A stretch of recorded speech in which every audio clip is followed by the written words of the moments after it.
नमो नमः।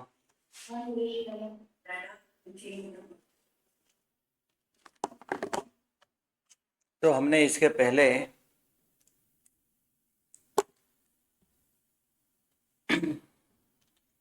25 प्रकार की जो क्रिया है इसकी हमने बात की थी। सूत्र नंबर 6, अव्रत यानी व्रतों का पालन न करना। कसाय इंद्रिय क्रिया यानी कसाय और कसायो करना, और अनिंद्रिय इंद्रिय यानी इंद्रिय में परवश हो जाना। 25 प्रकार की क्रिया करना। इस तरह 39 भेद बताए हैं। किसके? तो सांप्रदायिक आश्रव के।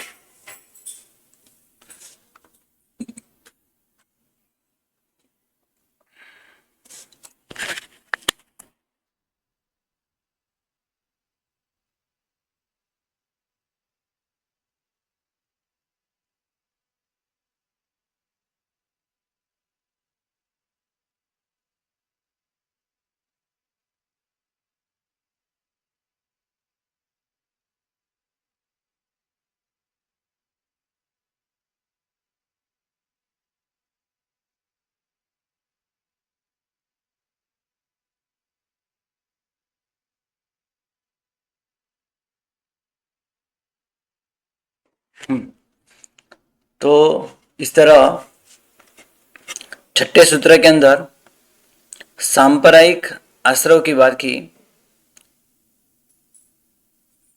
क्रियापति की क्रिया, ये जो क्रिया है वो साक्षात केवली परमात्मा को भी होती है और इसके पहले भी होती है। इसलिए सांप्रदायिक कसाई के अंदर ये इरियापति की क्रिया की भी उन्होंने बात की है। गमन आगमन करने से होने वाली क्रिया इरियापति की क्रिया कहलाती है। सूत्र नंबर 7, भावों के आधार पर होने वाले कर्म आश्रव में भेद। तीव्र मंद ज्ञाता अज्ञात भाव वीर्याधिकरण विशेषभ्य तत्विशेष, यानी तीव्र भाव, मंद भाव, ज्ञात भाव, अज्ञात भाव, वीर्य और अधिकरण, इन 6 भेद की अपेक्षा से कर्म का आश्रव होता है। यानी कर्म के आश्रव के अंदर भेद होता है। किस तरह होगा? कभी किसी को पाप करते समय तीव्र भाव हो, तीव्र अशुभ कर्म यानी तीव्र अशुभ भाव हो, उसी तरह जो वो जानता, वो पापों का स्वरूप वो जानता भी है, ज्ञात भाव भी है, और अपने बल वीर्य से वो इतना जोर से पाप करता भी है। तो तीव्रता भी है, ज्ञात भाव भी है, वीर्य भाव भी है, तो पाप का बंध अत्यंत निकाचित होगा। उसी तरह इससे विपरीत भी हो सकता है। तीव्र भाव हो, ज्ञात भाव ना हो, मतलब ये इस तरह नहीं करना चाहिए, ये गलत है, ऐसा ज्ञात भाव नहीं है, यानी अज्ञात भाव है, लेकिन तीव्रता से पाप करता है। यानी इसके अनेक प्रकार हो सकते हैं, तीव्रता के साथ ज्ञात भाव और अज्ञात भाव, और ये दोनों जोड़ी के साथ वीर्य और अधिकरण, ऐसे अलग अलग भेद हो सकते हैं। यानी तीव्रता, ज्ञात भाव और वीर्य, इसी तरह तीव्र भाव, ज्ञात भाव और अधिकरण। इसी तरह आगे तीव्र भाव के साथ अज्ञात भाव और वीर्य, और तीव्र भाव के साथ अज्ञात भाव और अधिकरण, इस तरह भी उसके अनेक प्रकार बन सकते हैं। तो इसके साथ ज्ञात भाव भी हो सकता है और अज्ञात भाव भी हो सकता है, और वीर्य भाव भी हो सकता है, अधिकरण भाव भी हो सकता है।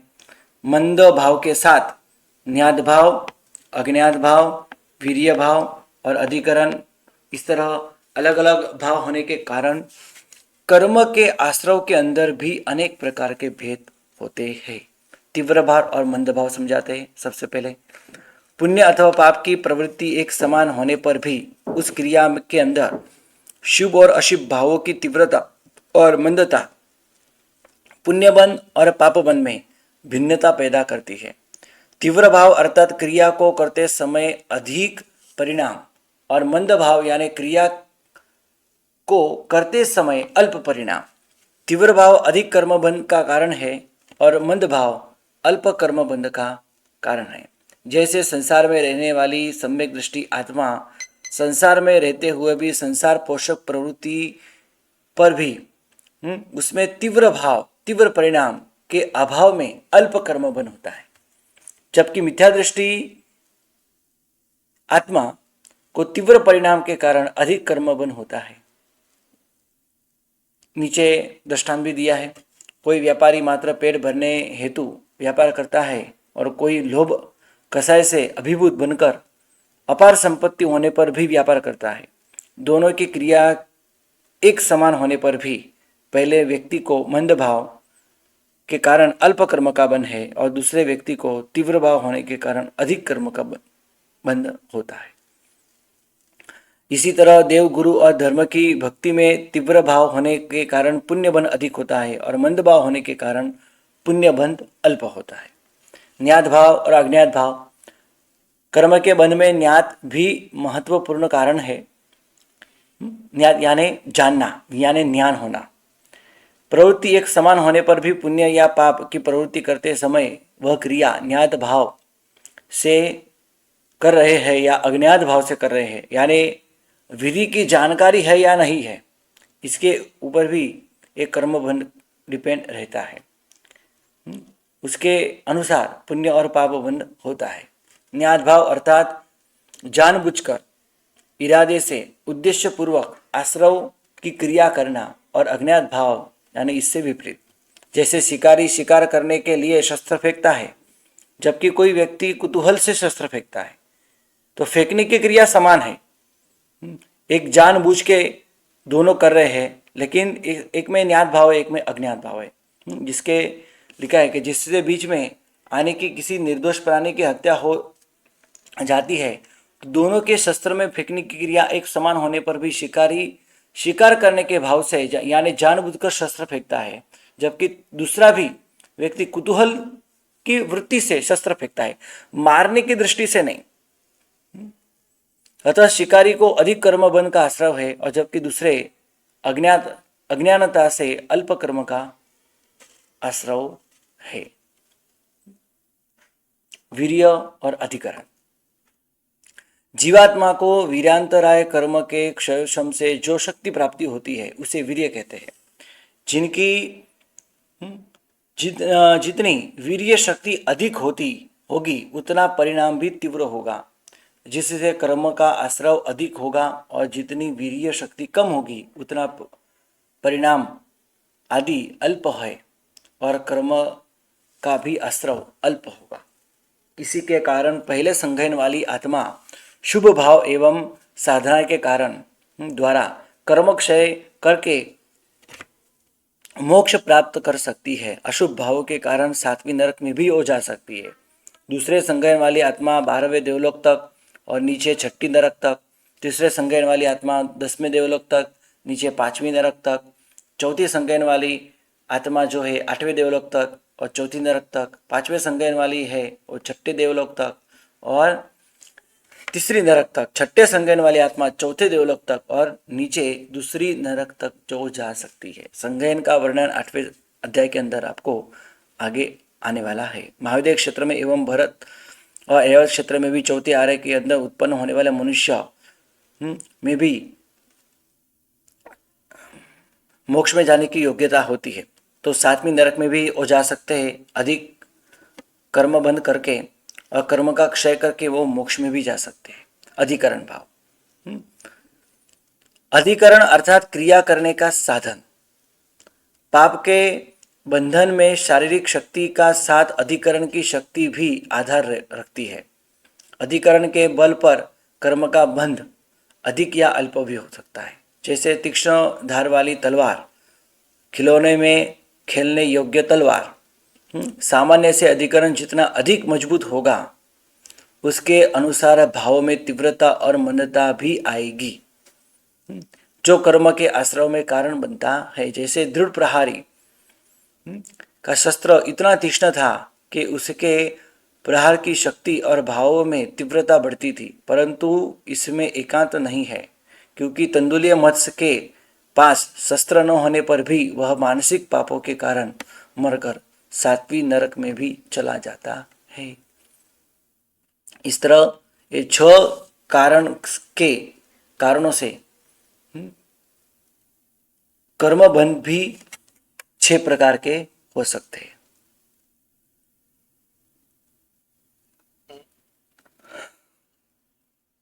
अधिकरण के 2 भेद। अभी जो अभी अंत में अधिकरण की शस्त्र की बात की, अधिकरणम जीव अजीव।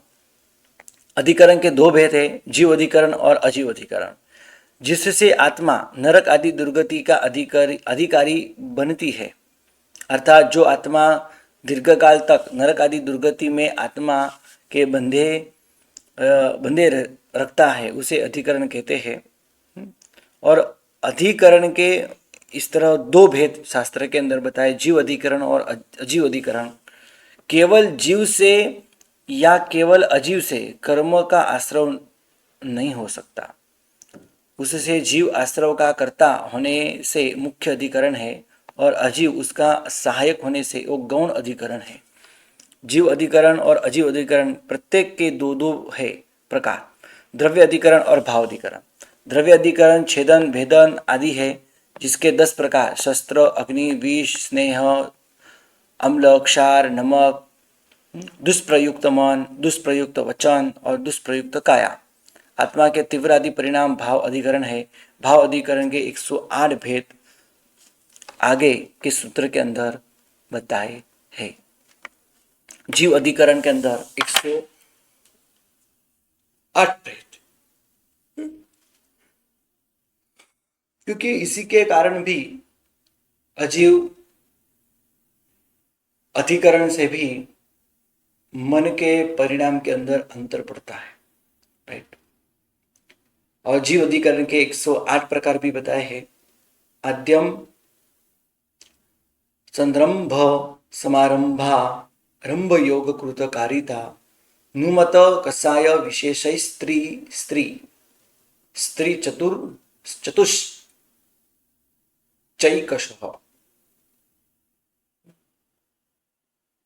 सबके कितने कितने प्रकार है वो भी यहाँ पे बताए हैं अनुक्रम से। जीव अधिकरण के अंदर संग्रह, समारंभ और आरंभ, इन 3 भेद मन, वचन और काया के 3 योग, मन, करण, करावर और अनुमोदन के 3 भेद एवं 4 कसाय के संयोग से गुणाकार करे, यानी संद्रम, समारंभ, आरंभ, 3 प्रकार। मन, वचन और काया, करण, करावन, अनुमोदन, क्रोध, मान, माया और लोभ। इस तरह 108 भेद बनते हैं।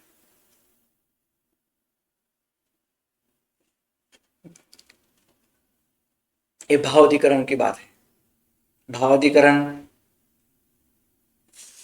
के बिना रस और स्थिति ये नहीं हो सकती।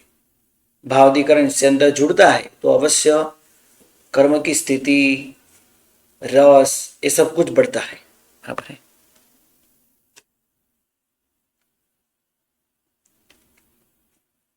संध्रम એટલે यानी क्या? संध्रम यानी हिंसा आदि का संकल्प करना, और संध्रम कहलाता है कि मैं ऐसा करूंगा, वो संध्रम। समारंभ उसकी तैयारी करना। समारंभ मतलब हिंसा आदि के लिए किए गए जो संकल्प के पूर्ण करने हेतु उसके योग्य सामग्री एकत्रित करना, वो समारंभ है। और आरंभ करना यानी हिंसा आदि की क्रिया करना। मैं सामने वाले व्यक्ति को मारूं, मन से संकल्प किया तो वो हुआ संध्रम। मैंने हाथ में तलवार पकड़ी और उसकी तरफ मैंने 2 3 4 कदम आगे बढ़ते हुए वहां तक मैं गया उस समारंभ, और तलवार मैंने उसके ऊपर चलाई, वो आरंभ। और ये मन से, वचन से, काया से, तीनों से हो सकता है। मनोवचन काया का स्वरूप पहले आ गया है। करण, करान, अनुमोदन, ये भी आपको पता है। और कसाई के 4 प्रकार भी आपको पता है।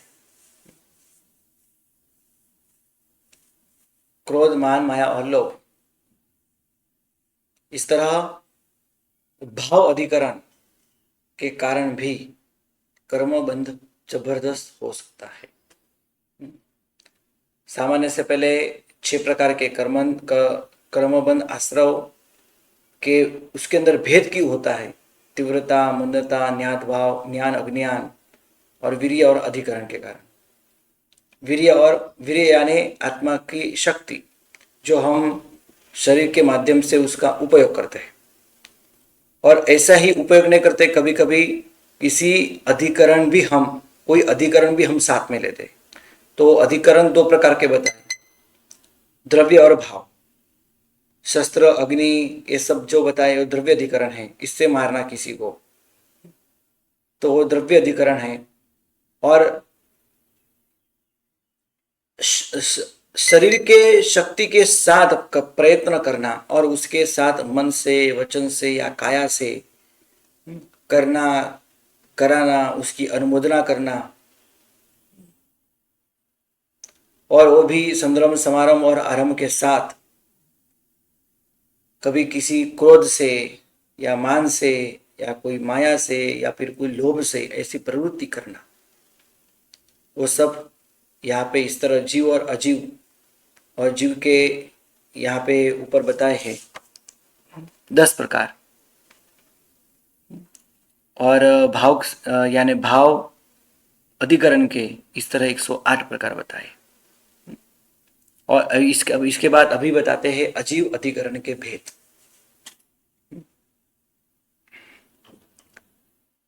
निर्वर्तना, निक्षेप, संयोग, निसर्गा, द्विचतुर्द्विहि त्रिभेदा परम। सूत्र का अर्थ तो बहुत सिंपल है, मैंने इसलिए यहाँ पे नहीं करा। अद्यम प्रथम जो है जीव अधिकरण, वो संभ्रम, समारंभ और आरंभ, इसके सबके अर्थ आपको पता है। योग, मन, वचन, काया। कृत यानी करण, करावन और अनुमोदन। और कसाय के साथ विशेषयी, और इस तरह कसाई के विशेषों के साथ इसके भेद होते हैं। त्रि त्रि त्रि, संभ्रम, समारंभ, आरंभ, ये 3। योग 3, कृत, कारित, अनुमोदक, ये भी 3, ये 3 3 और 3, राइट। करण, करावन, अनुमोदन। और चतुः यानी 4 प्रकार के कसाय। इस तरह एकशः 108 ये भेद बनते हैं।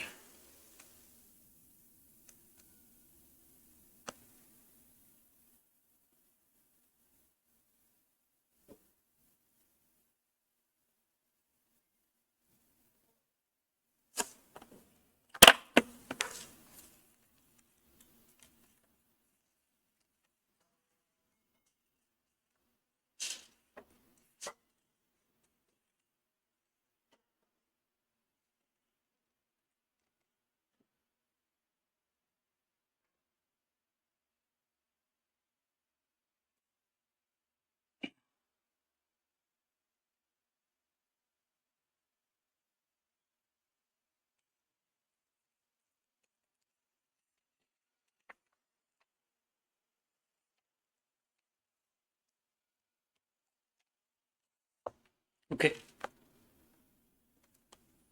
अभी यहाँ पे अजीव अधिकरण के उन्होंने बात की। जीव अधिकरण के यहाँ पे बहुत सारे प्रकार उन्होंने बताए, द्रव्य से और भाव से।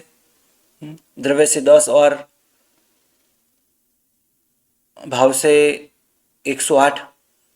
ये जीव अधिकरण की बात की। इसके बाद अजीव अधिकरण की वो बात करते हैं। और ये सबके प्रकार भी इस तरह क्रमबद्ध यहाँ पे बताए हैं। के निर्वर्तना के 2 प्रकार हैं, निक्षेप के 4 प्रकार हैं, संयोग के 2 प्रकार हैं और निसर्ग के 3 प्रकार हैं। और वो परम यानी दूसरा 2 नंबर का यानी अजीव अधिकरण की यहाँ पे बात समझनी है। तो सबसे पहले निर्वर्तना अधिकरण की बात करते हैं। अजीव की बात शुरू हुई है, राइट, अजीव अधिकरण की। तो निर्वर्तना अर्थात यानी रचना करना यानी बनाना, इसके 2 प्रकार बनते हैं। कैसे? तो मूल गुण निवर्तना अधिकरण और उत्तर गुण निवर्तना अधिकरण। हिंसा आदि करने में जो मुख्य साधन है उसकी रचना करना, वह मूल गुण निवर्तना अधिकरण है। जैसे औदारिक आदि 5 प्रकार के शरीर, भाषा, मन, श्वासों आदि की रचना करना, वो मूल गुण निर्वर्तना अधिकरण कहलाता है। किसी भी हिंसा जिससे हम कर सकते हैं ऐसे पदार्थ की रचना करना, उसमें जो रचना करता है कौन करेगा? कौन करता है? तो जीव, मनुष्य करता है। तो औदारिक यदि 5 शरीर, उसमें मूल गुण, क्योंकि उसके बिना उत्तर गुण तो बनेगा ही नहीं, इसलिए उसको ऐसे जीव यानी शरीर को मूल गुण निवर्तना हम यहाँ पे कहेंगे। क्योंकि शरीर के बिना किसी सामने वाले व्यक्ति को मुझे मारना हो तो मैं नहीं मार पाऊंगा, शरीर तो पहला चाहिए। तो मूल गुण अधिकरण स्वरूप हमारा शरीर खुद है। कभी कभी हम वचन से प्रयोग करते हैं, किसी को दुख लगे तो भाषा का भी उपयोग करते हैं, यानी भाषा मूल गुण निवर्तना अधिकरण है। क्योंकि शरीर भी ऐसा नहीं बनता, औदारिक आदि शरीर से औदारिक शरीर बनता है पुद्गल से, राइट, और मन से सोचना, श्वासोच्छ्वास लेना, बोलना, ये भी इसके अंदर उपयोगी बनता है। ऐसे ही कोई क्रिया, ऐसे मतलब कोई भी क्रिया नहीं होती इसके अंदर इस तरह मन वचन काया का यूज होता है। तो इस तरह औदारिक आदि 5 शरीर जो है वो मूल गुण निवर्तना कहलाएगा, अधिकरण कहलाएगा। और नंबर 2 उत्तर गुण अधिकरण, हिंसा आदि करने में जो गौण साधन है उसकी रचना करना, वह गुण, यानी इस तरह तलवार हो, लकड़ी हो, बंदूक हो, पुतले हो या कपड़े आदि हो, कोई भी चित्र आदि हो, इस तरह बनाना, वो उत्तर गुण निवर्तना अधिकरण कहलाएगा। निक्षेप अधिकरण दूसरा नंबर। निक्षेप के 4 प्रकार है। वो हमने पहले जो निक्षेप की बात की ना, वो निक्षेप के यहाँ पे बात नहीं करनी, वो अलग निक्षेप है। निक्षेप यानी क्या? तो रखना। क्षिप धातु है संस्कृत के अंदर, निक उपसर्ग है, निक्षेप यानी रखना। उसके 4 प्रकार। नंबर 1 अप्रत्यवेक्षित निक्षेप अधिकरण। वस्तु को रखने से पहले जगह को दृष्टि से देखे बिना, अर्थात जैसे तैसे देखकर वस्तु रखना, उसे अप्रत्यवेक्षित निक्षेप अधिकरण कहते हैं। यानी इससे हम कह सकते हैं कि वो आदान भंडमत्त निक्षेपणा समिति का पालन बराबर न करना। बराबर करते हैं तो कुछ दिक्कत नहीं है, लेकिन नहीं करते, जैसे तैसे देख के वस्तु रख देते हैं, तो साधु भगवान को भी दोष लगता है। हमको तो निश्चय रूप से लगता है, क्योंकि हम तो कभी दिखता ही नहीं कोई चीज, है ना। तो जैसे तैसे देखकर वस्तु रखना। अप्रत्यवेक्षित, प्रत्यवेक्षित यानी दृष्टि से बराबर देखना, अप्रत्यवेक्षित यानी दृष्टि से बराबर न देखना और ऐसे ही रखना, तो अप्रत्यवेक्षित निक्षेप कहलाएगा। उसमें शरीर का भी साथ है, दृष्टि का भी साथ है। दुष्परमार्जित निक्षेप अधिकरण। कुछ चीज ऐसे भी होती है कि दृष्टि पड़ना होने के बाद हम ओघा या चरवला या कोई वस्त्र आदि से उसका प्रमार्जन भी कर सकते हैं, राइट। ऐसी भी चीज या जगह आदि होती है। तो ऐसी चीज सिर्फ दृष्टि पढ़ लेना से नहीं, इसके बाद भी कभी कभी दृष्टि गोचर नहीं होते जीव, तो तब हमको भगवान ने चरोला, मोमबत्ती या वस्त्र आदि दिया है कि जिसके उसकी हिंसा न हो, इसलिए ऐसे पदार्थों को यानी ओघा, चरवला आदि का उपयोग करना। कहा तो सिर्फ दृष्टि पढ़ लेना होती है, तो कुछ चीज ऐसी भी होती है कि जहां दृष्टि पढ़ लेना तो होती ही है, उसके साथ ओघा आदि से भी प्रमार्जना करना बहुत जरूरी होती है। तो दुष्प्रमार्जित निक्षेप अधिकरण यानी वस्तु को रखने से पहले जगह को जैसे तैसे अथवा बिना प्रमार्जन किए वस्तु को रखना, उसे दुष्प्रमार्जित निक्षेप अधिकरण कहते हैं। आगे बहुत सब पढ़ने योग्य नहीं है, आपको भी ये पता है ना। नंबर 3, सहसा निक्षेप अधिकरण। निक्षेप के 4 निक्षेप की बात यहाँ पे हो रही है ना। तो जल्दबाजी में अथवा शक्ति के अभाव में देखे बिना या प्रमार्जन किए बिना किसी जगह पर वस्तु को रखना, सहसा निक्षेप यानी अचानक आके रखना। सहसा यानी अचानक, जल्दबाजी में कर लेना, तो सहसा निक्षेप। पहला क्या आया, बराबर न देखना। नंबर 2, दुष्प्रमार्जित यानी बराबर न पहुंचना।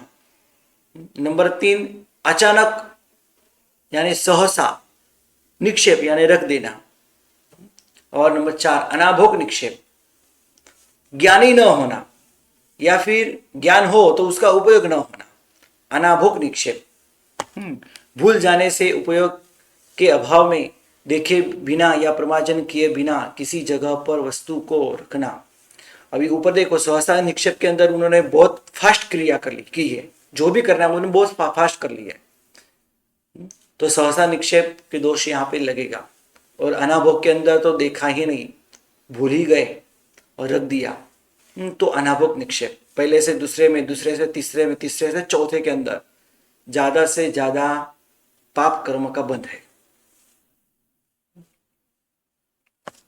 इस तरह निक्षेप अधिकरण में अप्रत्यवेक्षित और दुष्प्रमार्जित निक्षेप अधिकरण प्रमाद से होता है, जबकि सहसा और अनाभोग निक्षेप अधिकरण ये जल्दबाजी में और विस्मृति से होता है। इसके बाद 4 निक्षेप की बात की। उसके पहले हमने निवर्तना अधिकरण की बात की, यानी शरीर और शरीर से बने हुए शस्त्र, ये दोनों की यहाँ पे बात की। अजीव तत्व की या अजीव अधिकरण की बात हो रही है ना। तो निक्षेप निवर्तना के 2 प्रकार, निक्षेप के 4 प्रकार। इसके बाद अभी संयोग की बात करते हैं। संयोग के 2 प्रकार और निसर्ग की 3 प्रकार। तो संयोग अधिकरण, एक मिनट,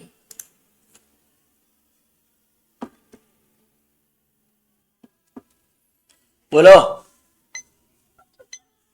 ક્લાસ ચાલુ છે? ક્લાસ ચાલુ છે? બસ ક્લાસ પૂરો થવા આવ્યો, બોલો ને શું હતું? ના, તમારું ફોન પછી વાત થઈ? હા, વાત થઈ। અચ્છા, શું પછી? હવે કેટલા બસ તો થઈ ગયું, બધું પતી ગયું। અચ્છા, હા, ઓકે। હવે તમે શું આવે? કેટલા વાગે નીકળો છો ત્યાંથી? એરપોર્ટ પર છો?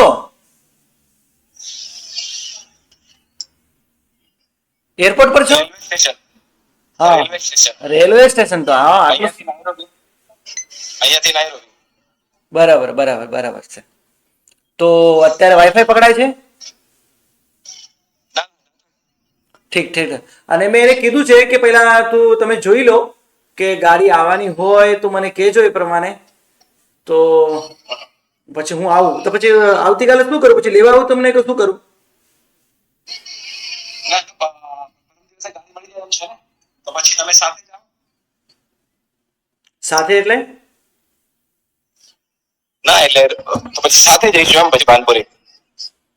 હા બરાબર છે, પરમ દિવસે મળે એમ છે ને? હા, તો જો કાલે, હા તો કાલે સાંજે આપણે રાત્રે નીકળો ત્યાંથી બરાબર ચોલીહાર પતાવી। બરાબર બરાબર બરાબર તો શું લગભગ એમ કે છે કે 7 વાગ્યાનું ફ્લાઇટ છે, પણ એ વહેલું મોડું થાય। બરાબર છે, વાંધો નહીં। તમે ત્યાંથી નીચે ઉતરીને મને ફોન કરશો ને? બોમ્બેથી ફોન કરીશ. હા બસ બસ બસ બસ મને ફોન કરજો. હા એ હા સારું. ઓકે. હા ચાલો.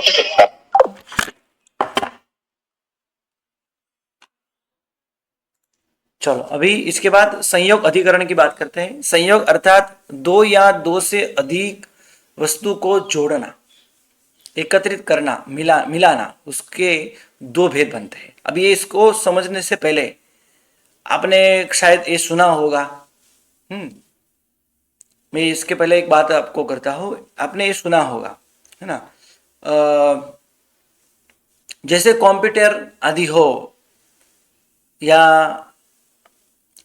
चार्जर आदि हो कोई भी, तो ऐसे ही पिन के अंदर हम भरा के रख देते हैं, है ना, जोड़ के रख देते हैं.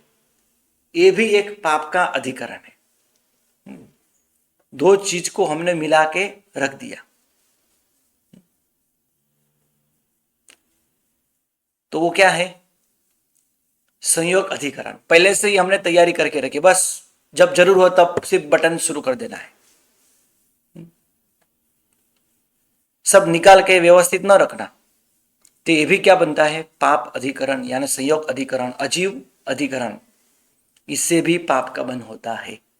काम होने के बाद निकाल के रख देना चाहिए. तो संयोग अधिकरण की बात यहाँ पे होती, उसके तीन प्रकार बताते हुए, दो प्रकार बताते हुए कहते हैं कि भक्तपान संयोग अधिकरण और वस्त्र संयोग अधिकरण. यहाँ पे दो मतलब भक्तपान यानी भोजन और वस्त्र यानी पहनने के वस्त्र, दो की बात की है. लेकिन उनके दोनों के अनुसंधान में हमको बहुत सारी चीज समझ लेनी चाहिए, राइट. तो यहाँ पे कहते हैं कि भोजन को स्वादिष्ट बनाने के लिए एक वस्तु या अन्य वस्तु के साथ संयोग करना, उसे भक्तपान संयोग अधिकरण कहते हैं. इसके दो भेद बनते हैं, पात्रा में और मुख में. जैसे रोटी को सब्जी, गुड़, मुरब्बा आदि से मिलाकर खाना, दूध अथवा शरबत से शक्कर आदि मिलाकर पीना. ये दोनों मतलब यानी हम इस तरह संयोग है ना, जो खाने लायक पदार्थ है तो पात्रा में भी यूज दोनों एक साथ कर सकते हैं या फिर मुख में भी कर सकते हैं. जैसे रोटी अलग है, सब्जी अलग है, लेकिन रोटी और सब्जी को हम मिलाते हैं, बाद में मुख में रखते हैं. संयोग अधिकरण है. मुख में रखा हुआ भक्तपान संयोग अधिकरण. और कुछ कुछ चीज ऐसी होती जैसे कि पात्र के अंदर ही, या हम ऐसा बोले कि हमारे थाली के अंदर ही दो संयोग, दो पदार्थों को मिला देते हैं, जैसे कि भात और दाल, शक्कर और दूध, दोनों को साथ में मिलाते हैं, बाद में पीते हैं. तो ये भक्तपान संयोग पात्रा में भी हो सकता है, यानी थाली आदि के अंदर भी हो सकता है और मुख के अंदर भी हो सकता है. इस तरह भक्तपान संयोग, या अभी बोले क्या कि इसमें क्या कर्म, हाँ इसके अंदर भी कर्म का बन होता है. इस तरह खाना मतलब एक प्रकार का क्या है, इसमें हमारे मन की वृत्ति इसके अंदर अनादिकाल से जुड़ी हुई है. इस तरह खाना, दो पदार्थ को मिला के खाना, खाते रहना, 3 टाइम ने 10 टाइम खाते रहना, कभी भी खाते रहना. तो ये भक्तपान संयोग अधिकरण नाम का पाप हमारे लिए सदा के लिए है. कोई ना कोई चीज हमारे ऐसे होती ही है, हम दोनों एक साथ रख देते हैं, जल्दी काम में आए, समय ना बिगड़े.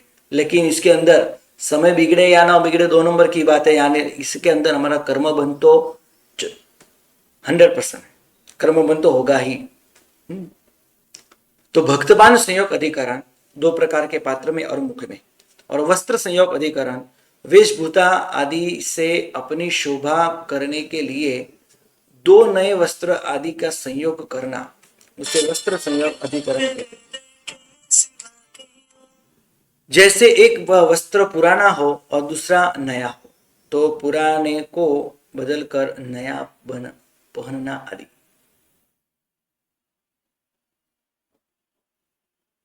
भोजन और वस्त्र आदि उपकरण जीवन जीने के साधन है. उन्हें स्वाद और शोभा के साधन बनाने में भी कई जीवों की हिंसा विराधना होने की संभावना रही हुई है, यानी है ही. और अंत में निसर्ग अधिकरण, निसर्ग अर्थात त्याग, इसके 3 प्रकार बताए। काय निसर्ग, वचन निसर्ग और मन निसर्ग। अविधि के द्वारा काया का त्याग करना उसे काय निसर्ग अधिकरण कहते हैं। जैसे कि हम हमारा पूरा शरीर छोड़ देते हैं, प्रभव में चले जाते हैं, वो काय निसर्ग है। अब ये काया से हमने विधिवत इसका त्याग नहीं किया है ना। विधिवत जो त्याग करते हैं ना, तो इसके बाद उस शरीर के अंदर या उस शरीर के साथ या उस शरीर के कारण कोई भी प्रकार की हिंसा हो तो उसमें हमको दोष नहीं लगता। लेकिन हमको विधि ही पता नहीं है तो अविधि तो होगी ही। तो अविधि के द्वारा काया का त्याग करना उसे काय निसर्ग अधिकरण कहते हैं। जैसे शस्त्र, अग्नि प्रवेश, जल प्रवेश, पाश बंधन आदि के द्वारा शरीर का त्याग करने से अन्य की काया को भी पीड़ा होती है, वो तो सबको पता है। नंबर 2, वचन निसर्ग अधिकरण। शास्त्र विरुद्ध बोलने से जो भाषा वर्गना के पुद्गलों का त्याग होता है, यानी हम भाषा वर्गना को लेके छोड़ देते हैं, एक बार छोड़ने के बाद वो कभी वापिस नहीं आता। वो बाण की तरह है, धनुष से बाण छूट जाए तो कभी नहीं आता। वर्तमान काल में बंदूक और गोली बंदूक से कभी छूट जाती है तो वापिस कभी नहीं आती। वैसे एक बार वचन बोलने के बाद कभी वापिस नहीं आता। अंधे के पुत्र अंधे ही होते हैं, एक बार उन्होंने बोल दिया, वो वचन वापिस फिर से कभी नहीं आया। उससे महाभारत का सर्जन हो गया है ना, पूरा महाभारत हुआ। तो वचन निसर्ग यानी शास्त्र विरुद्ध बोलना, इस तरह किसी को दुख लगे इस तरह से बोलना, तो ये भी वचन निसर्ग अधिकरण है। अब ये द्रौपदी ने बोला और कितना महाभयंकर युद्ध हुआ, कितना बड़ा पाप उस समय उनको लगा होगा, सोचो। ये शास्त्र विरुद्ध नहीं था लेकिन संपूर्ण व्यवहार विरुद्ध था। किसी को, मेहमानों को इस तरह बोलना, किसी का इस तरह अपमान करना, ये बहुत गलत बात है। इसलिए ऐसे गलत वचन मुख से ना बोले, ध्यान रखना चाहिए। नंबर 3, मन निसर्ग अधिकरण, यानी मन से किए गए पाप, जैसे प्रसन्न चंद्र मुनि ने किए थे। शास्त्र विरुद्ध विचार करने से जो मन वर्गना के पुद्गलों का त्याग होता है उसे निसर्ग अधिकरण कहते हैं। मरीचि ने किया, शास्त्र विरुद्ध इस तरह मन से विचारना, मुनि प्रसन्न चंद्र ने उन्होंने किया है ना। मुनि होते हुए ऐसे विचार नहीं करने चाहिए, लेकिन उन्होंने किया, पाप कर्म का बंध भी, जो कि उनको तुरंत अच्छे विचार भी आए, कर्म का क्षय भी हुआ, केवल ज्ञान की प्राप्ति भी हुई, वो बात अलग है। लेकिन कर्म बंध का निमित्त तो अवश्य बनता है ना। इस तरह निवर्तन आदि 4 प्रकार के इन अधिकरणों को अजीव अधिकरण कहा है। वह मात्र बाह्य व्यवहार की अपेक्षा से है। वैसे तो शरीर आदि की रचना जीव ही करता है, फिर भी शरीर आदि तो अजीव है। जीव की अपेक्षा बिना मात्र बाह्य व्यापार से निवर्तन आदि अधिकरण शरीर आदि का मात्र संस्थान ही है, इसलिए इन्हें अजीव अधिकरण कहा है। ज्ञानावर्णीय और दर्शनावर्णीय कर्म के आश्रव बताते हैं, यानी यहाँ तो सिर्फ सामान्य से पुण्य और पाप के आश्रव की उन्होंने बात की, और बात करते हुए उन्होंने धीरे धीरे अलग अलग तत्व बताए। जैसे पेज नंबर यहाँ पे देख लेते हैं 19।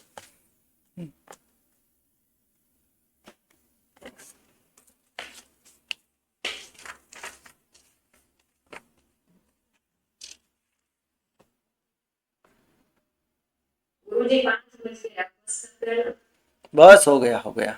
इसमें उल्टा तो होगा नहीं, ये सब इस तरह ही बताया है। चलो ठीक है, राइट।